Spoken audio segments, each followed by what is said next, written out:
To look at some of what those policies entail, let's go to our guest in Ankara. I'm joined by Omer Ozkizilcik. He's an analyst at the security department of the SETA Foundation and the editor of a web portal focusing on Syria. And in London is Andre Walker, a correspondent and columnist for the New York Observer. Gentlemen, good to have you on the program. Omer, so Turkey is saying take them back to their home countries. The Europeans, well, especially the Europeans, are saying this is none of our business. Is that something that has some merit because the Europeans have had some experience with this and they feel they don't want to get burnt, they don't want anything to do with it right now? So actually the current situation is a nightmare knocking on the doors of the European Union, because they have initially attempted to export their homemade radicals, homemade jihadis to Syria in the hope that they will get off of them and they will go to Syria and die there, and so they will not have this issue anymore. Because these people who went to Syria to fight alongside the ISIS terrorist organization, they have been socialized in the European Union states, so most of them are native people of their home countries, and some others are former migrants who have been educated, socialized in a country. So the radicalization issue of some Muslim groups inside the European states is a homemade issue, and it has to do a lot with the society, with democracy in these countries, and also with Islamophobia. So they have firstly accepted and even not prevented suspects from going to Syria, despite knowing and despite having almost all of them in their list. However, it came otherwise. In contrast to the hopes that they will go to Syria and die, the people have made children, they are now battle-hardened, and they survived. But they are now in the hands of the Turkish government, of the Iraqi government, and in the hands of non-state armed actors in Syria. So it's a nightmare for them, because the European states know if the terrorists came back to their home countries via a legal procedure, they don't have the necessary laws to have real sentence against these terrorists, and they will go out of the prisons in only a matter of time, and they have a lack of proofs against these terrorists. So therefore they fear that these terrorists, if they come back, will go into the society again and will cause national security threat for the European states. And good news, David Otto also joins us now from London. He's the Director for Counterterrorism at Global Risk International UK. David, to that point, they talk of so-called recidivism, right? This idea that people will come back, they won't face justice, and they'll slip back into society, say, for example, in a place like Belgium, and they'll only end up doing harm to fellow citizens. Is that a real fear? Is that a justifiable and justified fear?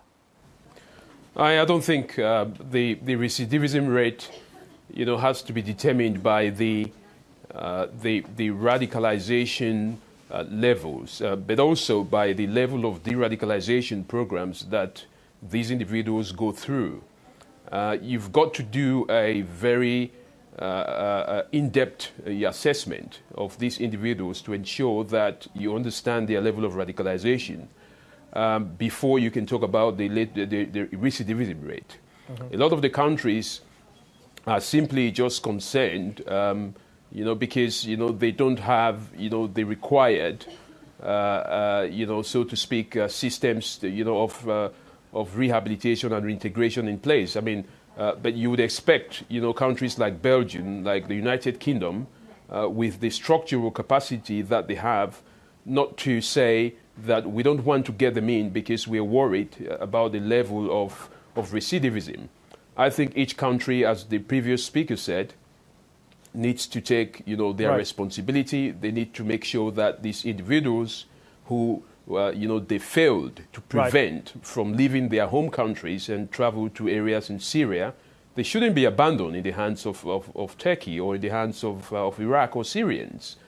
Governments must take their responsibility. We cannot behave in a barbaric manner, because, it just brings us to the level of thinking and acting like terrorists themselves. Okay, let's bring in Andre Walker here. Andre Walker, the point being made by both previous guests is that countries need to take responsibility. This is a collective problem. No one country is responsible for this issue.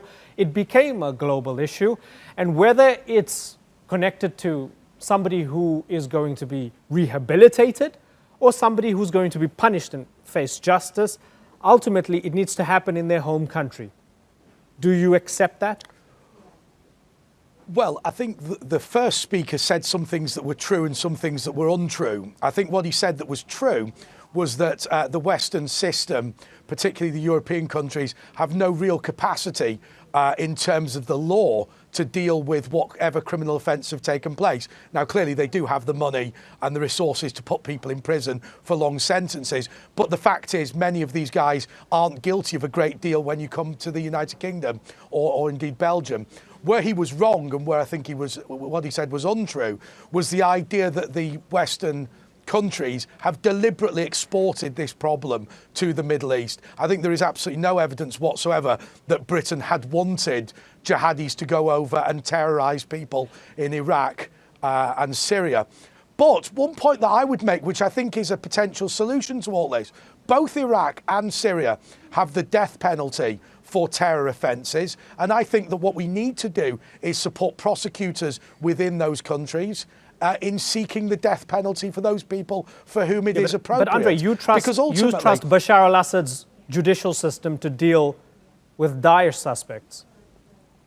Well, look, it wasn't me that went to Syria and began killing people. I think if you go to a country and you move to that country illegally and begin terrorising that country illegally, then unfortunately you have to suffer the judicial system of that country. Okay. Whether you have faith in the judicial system, hey, look, there's a reason why I've never gone to Syria. The reason I've never gone to Syria is because I don't trust the judicial system. Is that the only reason you haven't gone to Syria? And they have to face the consequences. Okay, I'm hoping that's not the only reason you didn't go to Syria, Andre. But the European Convention on Human Rights, the ECHR, prohibits... With what this... Yep, this is interesting. It prohibits any state party from transferring its nationals to a country where they are at risk of being sentenced to death. So there's also, this collection of rules and things that people have, or countries have signed up to that get contravened if you allow people to face justice in a place like Iraq or Syria.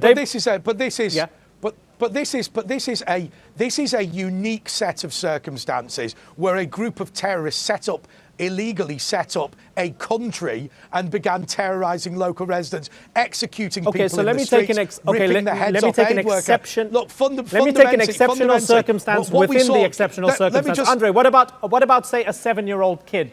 What do you do with that 7-year-old kid?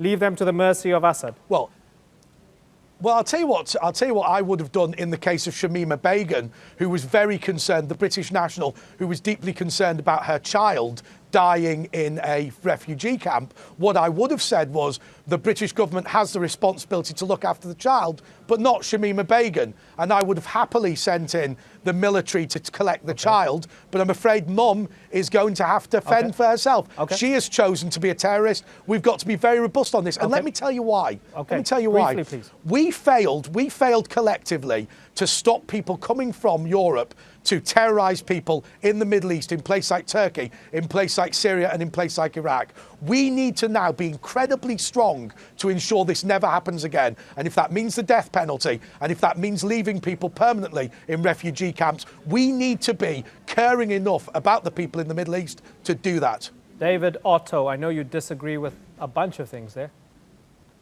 Have a bite. I think I do disagree. One thing that we must not advocate, is the glorification of, this kind of death penalty and ruthless decisions, stripping of nationalities and abandoning citizens. Of course, most of these young people, somehow, made the decision to travel to these countries, to Syria and Iraq, to be involved in terrorism. But it still doesn't, warrant, these kind of reactions, from the UK government or from any European state. I think each government has to take upon its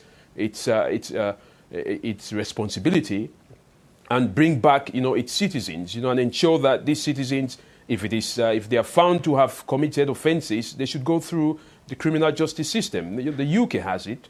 Most European states have the systems in place. Again, we must not think like terrorists. We must always show humanity where others, are showing barbarism. I think this is the best way forward. This is the solution. The solution is to bring back these citizens and put them through the criminal justice system. This is what is going to drive people that want to join terrorist organizations to see that there is a way out. We are not winning the war, of hearts and minds by carrying out the same kind of tactics that terrorists are carrying out. Okay. So I think it is more important for British governments, to look into this, much more detailedly. Omer Ozkizilcik, now there have been countries such as Kazakhstan, Kosovo and others, they've taken a lot of their own citizens back, those who were Daesh suspects, right? But 2019 is an interesting year and there's an interesting fever in the atmosphere. The zeitgeist is unique, especially within countries that belong to the European Union. A lot of these countries, the leaders in these countries are accountable to voters who don't want anything to do with Daesh suspects, whether these people have passports from that country or not. That's democracy, right? And that's a part of it as well. So these countries can turn back and say, listen, Omer, nice theory, but my voters don't want us to deal with these people coming back. They'd rather they just rot in Iraq and Syria because they don't want to get involved in the Middle East problems. Isn't that reasonable? So actually, it's quite funny to hear that the Europeans are speaking about death penalty, because when the coup attempt in Turkey happened and some in the civil society discussed death penalty, then the European Union went crazy and threatened Turkey with the end of the candidate process to the European Union if Turkey would impose death penalty in Turkey. But now the same Europeans are demanding death penalty for their ISIS homemade terrorists in Syria and in Iraq. Speak for the this European is quite Union. funny to me. And secondly, not even close. Yes. It's even funny to hear that even some are speaking. And here I have to underline that the democracy is not only about popular vote. Popular vote is an essential part of democracy, but it's also about justice, it's about human rights, it's about law enforcement. And here I'm quite surprised that the European Union will not take the responsibility, but we have to accept that the European Union has deliberately allowed their homemade terrorists to go to Syria. Most of these terrorists were listed suspects. They were known to the intelligence in the European states. In Germany, almost an important part of the Salafi jihadis, known suspects, went to Syria. Turkey has deported 6,000 ISIS terrorists who went to Turkey to cross to Syria before they crossed into Syria. And some of them were deported twice because they came back again and they were not being arrested in their home countries. So it was a deliberate act, and now they don't want to take responsibility at all. And this is also, we have to see it in line with the process. The European Union has been given the burden of 3.6 million refugees to Turkey. They won't help Turkey to host these refugees inside Turkey. They are doing nothing but giving obstacles for the return of Syrian refugees to the Turkish safe zone. Right. And this is the same. The European Union is not ready to take responsibility, but wants to hand it over. It's seen on a parallel. Yeah, come in, Andre. Look, what we've heard twice now is effectively a crazed conspiracy theory.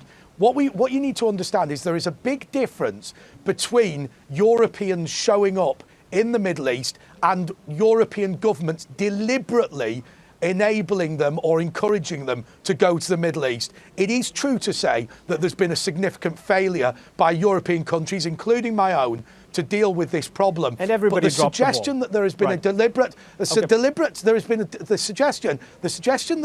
deliberate policy by European countries to send these people is an unfair criticism, and I'll tell you why. Because it suggests that we have deliberately presided over. Deliberately, hang on. Deliberately, it suggests that we have deliberately. Was in line with the intelligence inside Germany. They know the guy who was paid by the German intelligence. We have deliberately presided over a situation. How about we have suggests that we have deliberately presided over a situation. Am I allowed to answer this comment? Andre. It suggests that we've deliberately. Hang on one second. I just want to make this point. It suggests that Europeans have deliberately created a situation in which people in the Middle East are being bullied by European citizens. It is not true that it's deliberate. Okay. We'll have a separate discussion about how countries dropped the ball or whether they turned a blind eye to people going to Raqqa and so on. We will do that soon. David Otto, very finely, very briefly, please. The fact that Daesh or ISIS was so cosmopolitan, they came from so many different places, is a part of this headache. Very finely, David, and in less than 20 seconds, are they still capable of regenerating, especially ideologically, because they're not wedded to any one country or any one particular ethnicity? Of course, Daesh, the ideology of Daesh has in no way, been reduced. I mean, of course, the death of Abu Bakr al-Baghdadi may have, caused, commotion, but that hasn't done anything to degrade, or affect, Daesh ideology. I mean, if you look at what is happening in Syria, in some areas where Daesh still has, pockets, of sleeper cells, they still have pockets of sleeper cells, even within Afghanistan. Daesh is very strong in Central Africa and West Africa, where I've just been. The ideology is still very much high in the Sahel region. They are still recruiting. So I don't think, the ideology of Daesh has actually been touched. And I think that is where, the focus should be. And I do agree with the gentleman that there wasn't any deliberate policy by the Europeans to allow their citizens. But, there were systematic failures that, allowed for citizens to travel to these countries, because the idea at the time, or the belief, was that it was a one-way ticket. But of course, it isn't a one-way ticket. There is always a blowback. Okay. But I think, again, we have to take responsibility and ensure that we deal with Daesh ideology and, not just focus on the military side of it. Gentlemen, I've got to wrap and I have to move on. Love to have you back on the program soon. Omer, David, and Andre, thanks so much for joining us.